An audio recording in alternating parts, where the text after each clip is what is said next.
जाजपुर जिला धर्मशाला निर्वाचन मंडली रे राजनैतिक आक्रोश क्रमशः बढ़िबारे लागिछि। आज पूर्वतन विधायक प्रणव बलवंत राय आरुहा ग्रामर हिंगुला यज्ञ को जिबा बेले किछि विरोधी विरोध प्रदर्शन करबा सह तांको गाड़ी उपरे आक्रमण करिथिबा अभियोग होइछि। पूर्वतन विधायकଙ୍କ कहिबा अनुसार से आरुहा ग्राम रे हेउथिबा हिंगुला यज्ञ को जाउथिले।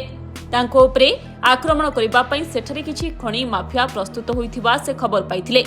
ଏହା ପରେ ବି ସେଠାରେ ପହଞ୍ଚିବା ବେଳକୁ କିଛି ଅସାମାଜିକ ବ୍ୟକ୍ତି ଆସି ଠେଙ୍ଗା ବାଡ଼ି ଖଣ୍ଡା ଭୁଜାଲି ଧରି ପହଞ୍ଚି ତାଙ୍କୁ ମାରିଦେବାକୁ ଚେଷ୍ଟା କରୁଥିଲେ। ସ୍ଥାନୀୟ ଲୋକଙ୍କ ସହଯୋଗରେ ତାଙ୍କୁ ସୁରକ୍ଷିତ ଭାବରେ ସେଠାରୁ ଉଦ୍ଧାର କରାଯାଇଥିଲା।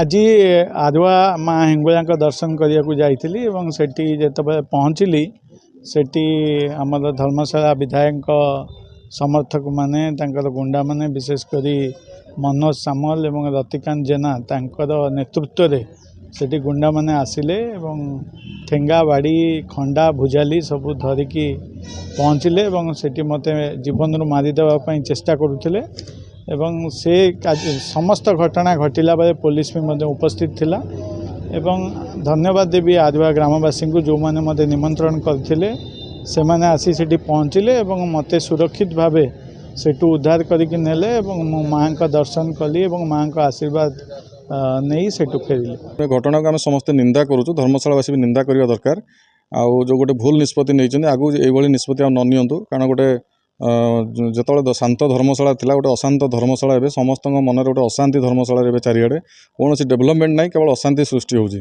तेणु आम निंदा करूँ ये घटना विधायक और समर्थक मैंने दूरे रुहतु। ये जो घटना नहीं जो पूर्वतन विधायक को आक्रमण होता से जो हिंगुला यात्रा हिंगुला यज्ञ जो होता से स्थान जो भाव घटना घटला नहीं धर्मशाला थाना उभय पक्षर अभियोग कर पचारि बुझुलु एसडीपीओ बर्तमान सी धर्मशाला थाना पहुँची से किंतु कौन प्रतिक्रिया देवा मना कर तो देखा बाकी रहा जो आज एक घटना घटी आप पुलिस प्रशासन किभली भाव कार्यानुष्ठान ग्रहण करुँचा देखा बाकी रहा।